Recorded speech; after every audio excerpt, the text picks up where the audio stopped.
Jumpa dengan saya Hapiyudin di Hapiyudin Alfian Channel. Kali ini kita akan membahas tentang substansi genetika, yaitu substansi atau materi yang menentukan sifat makhluk hidup, yaitu kromosom, gen, dan asam nukleat, yaitu DNA dan RNA. Tujuan pembelajaran yang ingin dicapai setelah mengikuti pembelajaran ini adalah siswa dapat yang pertama menjelaskan tentang kromosom. Yang kedua menjelaskan tentang asam nukleat yaitu DNA dan RNA. Dan yang ketiga menjelaskan tentang gen. Apa itu substansi genetika? Substansi genetika adalah suatu materi atau substansi yang menentukan sifat makhluk hidup. Substansi genetika terdiri atas kromosom, gen, DNA, dan RNA. Baik, kita akan bahas satu persatu. Yang pertama, kromosom. Apa itu kromosom? Kromosom adalah struktur berbentuk benang atau batang yang terdapat di dalam inti sel organisme eukariotik. Kromosom terbuat dari DNA, yaitu asam deoksiribonukleat dan protein. Kromosom mengandung informasi genetik. Berapa jumlah kromosom? Nah, jumlah kromosom itu bervariasi tergantung dari spesies makhluk hidup. Tapi yang pasti berapapun jumlah kromosom pada spesies tersebut tentu terdiri atas kromosom tubuh atau autosom dan kromosom seks atau gonosom. Ini adalah kromosom pada manusia. Yang pertama, kromosom pada sel tubuh pria. Kita lihat di sini bahwa jumlah kromosom pada manusia terdiri atas 22 pasang autosom ditambah kromosom kelamin atau kromosom seks. Kalau pada pria 22 pasang autosom plus XY, sementara pada wanita terdiri atas 22 pasang kromosom tubuh atau autosom plus 1 pasang kromosom kelamin yaitu XX. Sehingga total kromosomnya pada sel tubuh manusia adalah 46 kromosom atau 23 pasang. Sementara pada sel kelamin, manusia terdiri atas 23 kromosom. Nah, di sini dilihat bahwa pada pria terdiri atas 22 pasang autosom plus XY, wanita 22 pasang autosom plus XX. Sementara pada sel telur, kariotipnya adalah 22 pasang autosom plus X, dan sel sperma terdiri atas 22 pasang autosom plus X dan 22 autosom plus Y. Selanjutnya kita lihat struktur kromosom ya, bahwa kromosom itu terdiri atas lengan kromosom dan sentromer. Pada bagian lengan kromosom terdapat matriks kromosom dan lokus. Ya, kemudian di sana ada benang kromonema. Nah, seperti yang disinggung tadi bahwa pada sel tubuh makhluk hidup, jumlah kromosomnya dalam keadaan 2N atau diploid. Sementara pada sel kelamin, sel sperma, dan sel telur, jumlah kromosomnya dalam keadaan N atau haploid. Jadi jumlah kromosom sel kelamin adalah separuh dari jumlah kromosom sel tubuh. Kalau kita lihat berdasarkan letaknya atau berdasarkan letak sentromernya, maka kromosom itu terdiri atas 4 bentuk. Yang pertama, kalau kita lihat dari sebelah kanan adalah metasentrik. Ya, kalau kita lihat gambar yang berwarna orange ini sentromernya. Di sini sentromer membagi lengan kromosom menjadi dua bagian yang sama panjang. Sementara submetasentrik, sentromer membagi lengan kromosom menjadi bagian yang panjang dan menjadi bagian yang pendek. Akrosentrik, sentromer atau lengan kromosom atau sentromernya ya berada di dekat salah satu lengan kromosom sehingga lengan kromosomnya ada yang panjang sekali dan ada yang pendek sekali. Sementara telosentrik adalah sentromer berada di salah satu di salah satu ujung dari lengan kromosom. Jadi seolah-olah telosentrik ini lengannya hanya ada satu atau ada satu pasang. Kemudian kita akan membahas tentang asam nukleat. Asam nukleat terdiri atas dua macam, yaitu DNA dan RNA. Perbedaannya adalah kalau DNA terdiri atas dua untai polinukleotida yang saling berpilin atau sering disebut dengan double helix. Sementara RNA terdiri atas satu untai polinukleotida. Nah, satu nukleotida DNA terdiri atas satu gula pentosa atau deoksiribosa, satu fosfat, dan satu basa nitrogen. Basa nitrogennya terdiri dari kelompok purin, yaitu guanin dan adenin, dan kelompok pirimidin terdiri atas timin dan sitosin. Lebih lengkapnya kita lihat perbandingan DNA dengan RNA pada tabel berikut ini. Yang pertama, DNA terdiri atas dua untai polinukleotida yang saling berpilin.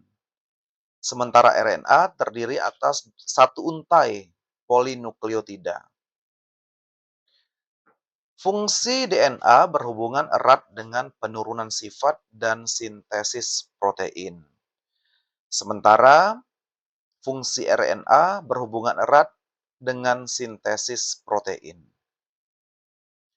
Yang ketiga, basa nitrogen DNA terdiri atas dua kelompok, yaitu kelompok purin, adenin dan guanin, dan kelompok pirimidin, yaitu timin dan sitosin. Sementara basa nitrogen pada RNA terdiri atas kelompok purinnya, yaitu adenin dan guanin, dan kelompok pirimidinnya, yaitu urasil dan sitosin. Yang keempat, dilihat dari komponen gulanya. DNA komponen gulanya deoksiribosa, sementara RNA komponen gulanya adalah ribosa. Kita lihat di sini, ini adalah satu nukleotida DNA. Yang berwarna biru adalah gula deoksiribosa yang terdiri atas 5 atom C. Ya, basa nitrogennya melekat pada atom C nomor 1, sementara fosfatnya melekat pada atom C nomor 5. Kemudian nukleotida-nukleotida ini akan bergandengan untuk membentuk polinukleotida.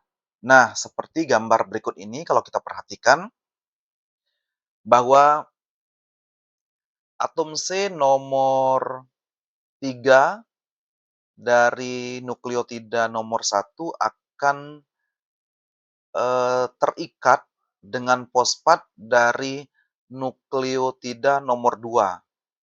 Sementara atom C nomor 3 dari gula deoksiribosa nukleotida nomor 2 akan terikat atau menempel dengan fosfat dari nukleotida nomor 3 dan seterusnya sehingga terbentuklah rangkaian polinukleotida. Nah, seperti kita ketahui bahwa DNA itu terdiri atas dua untai polinukleotida yang saling berpilin. Artinya untai satu merupakan komplement dari untai yang lain. Nah, bagian yang menempel antar dua untai ini adalah basa nitrogen, ya.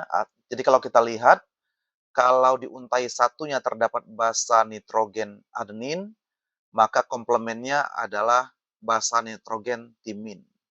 Kalau di untai satunya ada guanin, maka komplemennya adalah sitosin. Kemudian pada basa nitrogen yang saling berpasangan terdapat ikatan yang mengikatkan dua untai ini, yaitu disebut dengan ikatan hidrogen. Antara adenin dengan timin terdapat dua ikatan hidrogen dan antara guanin dan sitosin terdapat tiga ikatan hidrogen. Nah, berikutnya kita lihat replikasi DNA. Ada tiga hipotesis tentang replikasi DNA. Yang pertama adalah konservatif. Menurut hipotesis konservatif bahwa DNA utuh yang terdiri atas dua untai polinukleotida yang saling berpilin ini tidak melepaskan diri untainya, tetapi langsung menjadi cetakan untuk membentuk DNA yang baru. Artinya, DNA yang baru terdiri atas untai baru dan DNA lama terdiri atas dua untai lama. Kemudian ada hipotesis semi-konservatif. Nah, menurut hipotesis semi-konservatif bahwa dua untai polinukleotida yang saling berpilin ini akan memisahkan diri, kemudian masing-masing akan membentuk untai yang baru. Sehingga untai yang baru terbentuk terdiri atas satu untai lama dan satu untai baru. Kemudian yang ketiga adalah hipotesis dispersif. Nah, menurut hipotesis ini bahwa kedua untai polinukleotida yang menyusun DNA tersebut akan terputus-putus, kemudian akan terbentuk segmen yang baru. Sehingga DNA yang baru terbentuk terdiri atas segmen baru dan segmen lama. Tadi kita sudah membahas RNA ya. Nah, sekarang kita lihat macam-macam RNA. Nah, perlu diketahui bahwa RNA ini dibentuk oleh DNA melalui proses transkripsi. Yang pertama ada RNA duta atau messenger RNA. RNA ini dibentuk oleh DNA di dalam inti sel, berfungsi untuk membawa kode genetik dari DNA atau menyampaikan informasi dari DNA. Yang kedua adalah RNA ribosom atau rRNA. RNA ini dibentuk oleh DNA dan banyak terdapat di dalam ribosom. Ya, artinya ribosom itu disusun oleh rRNA. Yang ketiga adalah RNA transfer atau tRNA. RNA ini dibentuk oleh DNA yang berada di dalam sitoplasma dan berfungsi untuk mengikat asam amino. Sekarang kita ke gen. Tentu kita sering sekali mendengar istilah gen ya. Dan masyarakat awam juga atau masyarakat umum juga sering mendengar istilah gen ini. Apa itu gen? Gen merupakan zarah terkecil yang menentukan sifat makhluk hidup. Gen itu adalah sepenggal DNA, jadi tidak semua bagian dari DNA itu berperan sebagai gen. Sepenggal DNA yang menentukan sifat makhluk hidup. Nah, gen itu ada yang dominan yang disimbolkan oleh huruf kapital seperti A besar atau W besar. Gen dominan seperti namanya bersifat dominan dan dapat menutupi ekspresi gen yang lain, sehingga gen ini akan sering muncul pada keturunannya. Gen resesif disimbolkan oleh huruf kecil, misalnya A kecil dan W kecil. Gen resesif bersifat malu-malu sehingga sifatnya tidak langsung terekspresikan, namun tertutupi oleh gen dominan. Tapi walaupun tertutupi, gen resesif ini tetap memberikan efek yang terselubung. Artinya jika satu generasi, sifat tertentu tidak muncul, bisa saja di generasi berikutnya sifat tersebut muncul.